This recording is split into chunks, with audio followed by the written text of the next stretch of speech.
I think it's so offensive to tell a father or a mother that they don't recognize an immediate change in their kid. And so it's hard to prove a causation, but there's definitely a temporal or a time relationship between the two, and it's possible. And, you know, I'm sorry to say that your child's going to need extra education, extra hands-on learning, and it's difficult. Joey from Fort Lauderdale. It's a girl. Joey, hi. Hi. I have a little boy. He's 14 months old. He got his 6-month vaccinations, the DTP, that series. He was born perfectly healthy. Everything was normal. He is now blind and hypotonic. Immediately after his vaccinations, he was staring up. He wasn't moving. He was lethargic. Oh, my God. That's so sad. They've done over 100 genetics tests on this baby, metabolical, neurological tests. He was in Miami Children's Hospital for a month. They've come up with nothing. No one can give me any answers to anything. Well, Joey, let me ask you a question, first of all. Have you got a hold of anybody to represent you? And if you haven't, if I may take you off the air and give you Steve's information. I don't want to dabble if you have, but... I have everyone that I speak to tells me that with the medical malpractice, the body metabolizes so fast, so there's nothing anybody can do. Joe and or Steve, Dan, is that true? No, she should call me, and I will try to help your family in any way we can, whether it's legal or medical. Call us, and I'll give you some support. I promise you that. Okay. Joey, but this isn't a good example of how it doesn't get to the public, that somebody like this... No, nobody. I've never heard of this story. And we hear it all the time. I have an 11-year-old that had all of his vaccinations. I never once thought that anything would ever come awry from this baby having vaccinations. I honestly thought that I was doing what was best for my child. Can you imagine? Can you imagine?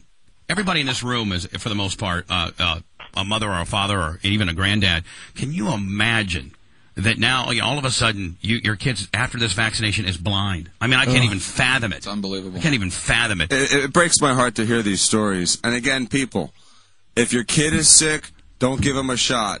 Don't give them 4 shots in one day. Try to delay the shots as long as possible. Don't give unnecessary shots.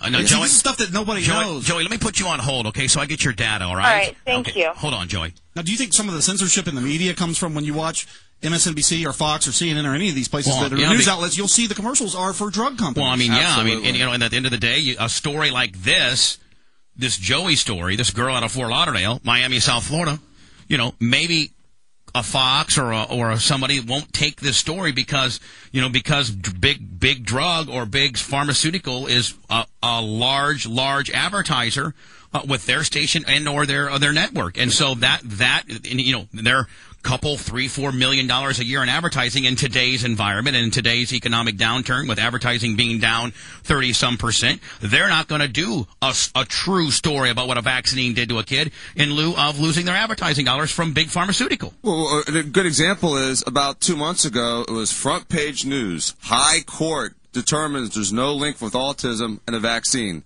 One case that went to the Mickey Mouse Judge Wapner vaccine court and was disproven to be associated. But they didn't mention the 3,200 other cases that were found in favor of the patient who was injured by a shot. They don't talk about that. And, we're not quacks. We're regular. No, you're not at all. We're normal doctors. You guys are cutting edge to cover this. The media, even with the bill that was in front of the Florida legislature, wanted to talk about contributions and what people did that were advocating for vaccine protection. And they didn't get to the root of the problem and what's causing this, and it's big business, guys. Man, I could have you guys in a lot.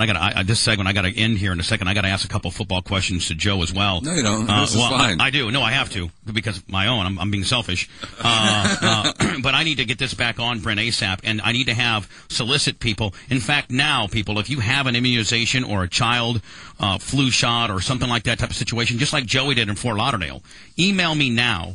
At show at BT, or go to BTLS.com, go to the contact section, go to the Dr Diacos portion of that, and email me that, and then I'll get a bunch of these collected, and we'll bring Joe, Danny, and well, Joe's retired now. I mean,